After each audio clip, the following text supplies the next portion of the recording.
Até quando, senhores, o parlamento brasileiro aceitará que decisões soberanas tomadas dentro dessa casa sejam interrompidas quando começam a alcançar as estruturas de poder?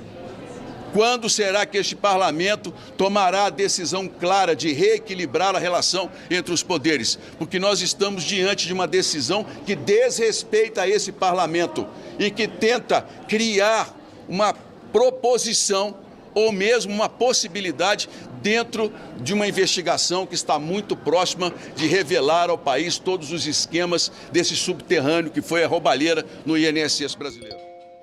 O Congresso Nacional não é um órgão decorativo da República. O Congresso representa o povo brasileiro e nós exigimos respeito. E quando o Congresso decide investigar crimes contra aposentados, viúvas e contra idosos, o Congresso está cumprindo exatamente o papel que a Constituição nos atribuiu. Por isso, este momento precisa ser registrado para a história, porque a história registrará quem se levantou para defender os mais fracos, quem se levantou pela justiça. E também registrará quem preferiu impedir que a verdade fosse investigada. Passou da hora de o parlamento brasileiro se levantar em defesa das nossas prerrogativas. Passou da hora desta casa afirmar com clareza que o equilíbrio entre os poderes da República não pode ser rompido. Cada poder tem o seu papel. O Executivo governa, o Judiciário julga e o Parlamento legisla e fiscaliza por meio de CPIs que são transparentes e constitucionalmente funcionam com todos os seus detalhes previstos em lei.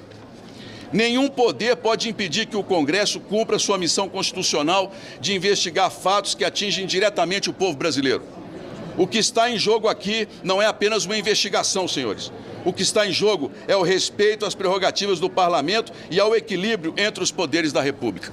Prerrogativas que têm sido desrespeitadas constantemente por habeas corpus, inclusive, que permitem que pessoas que têm declarações a dar, que são investigadas, não compareçam à CPMI. São intromissões no trabalho deste parlamento que nós precisamos, com altivez, com coragem e responsabilidade, responder à altura. Quem protege, quem blinda ou quem impede que sejam investigados aqueles que roubaram aposentados, viúvas e idosos, jamais escapará da colheita que plantou junto à própria população que nos assiste. O Brasil está assistindo, senhores, e a história também será testemunha daqueles que ficaram ao lado dos mais fracos, daqueles que ficaram ao lado de uma investigação necessária ou daqueles que ajudaram, infelizmente, a proteger pessoas que têm explicações a dar ao povo brasileiro. Muito obrigado, senhores.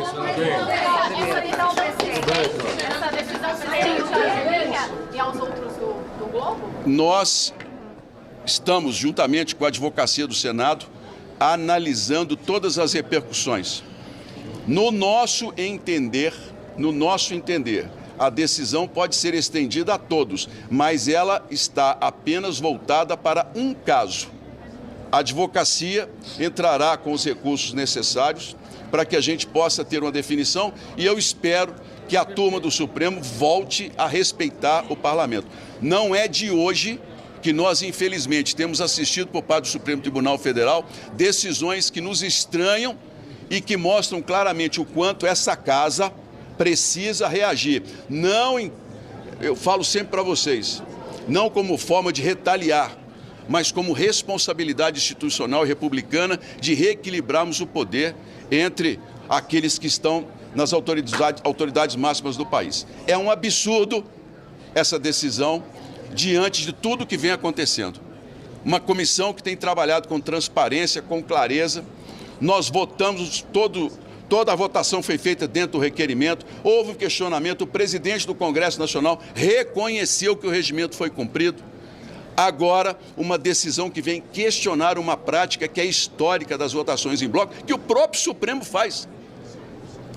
Essa decisão, com toda sinceridade, ela, no mínimo, causa estranheza diante do fato de que essas pessoas, a pessoa beneficiada em especial, ela tem explicações a dar ao povo brasileiro. E nós não vamos fugir dessa investigação.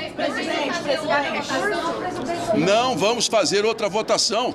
até nós temos todo o recurso, nós temos que ser respeitados, a comissão é soberana, o Congresso é soberano. Nós temos que entrar e mostrar.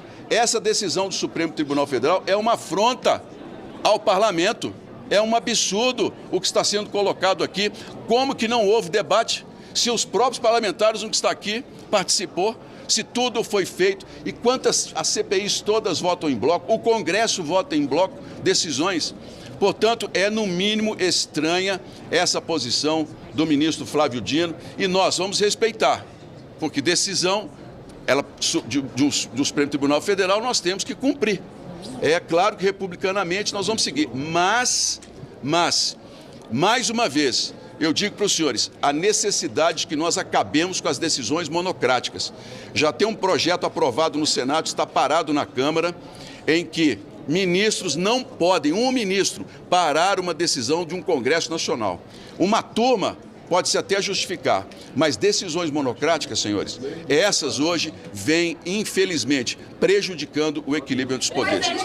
Vou deixar o relator falar um pouquinho. Relator, o quão perigoso é a abertura desse precedente no STF para uma decisão de só a advocacia do Senado. Quão perigosa é a abertura de um precedente como esse foi aberto pelo Flávio Dino, deslegitimando a decisão do colegiado como um todo?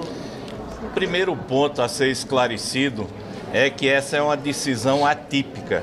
Nós estamos enfrentando verdadeiramente obstáculos quase intransponíveis para pegar os grandes corruptos da nação. A decisão monocrática do ministro Flávio Dino é um péssimo exemplo para a democracia. Nós estamos avançando muito em busca da verdade. E nós não vamos admitir a interferência de um poder na casa. Não é possível que uma votação legítima reconhecida pelo presidente Alcolumbre seja desmerecida em uma decisão de um ministro do Supremo Tribunal Federal.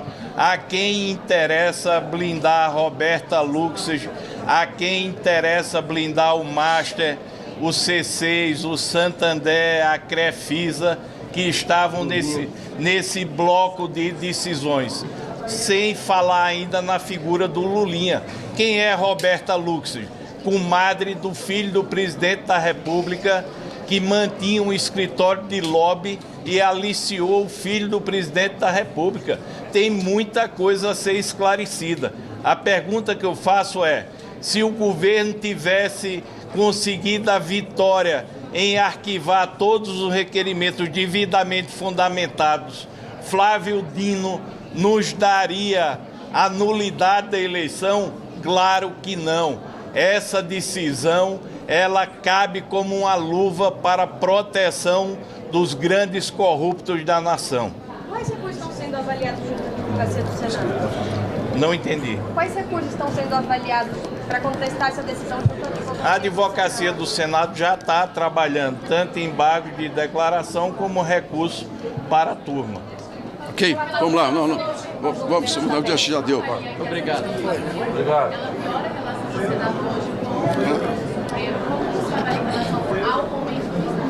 Presidente Viana foi muito feliz. Temos 3 poderes na República que tem que ter independência e harmonia.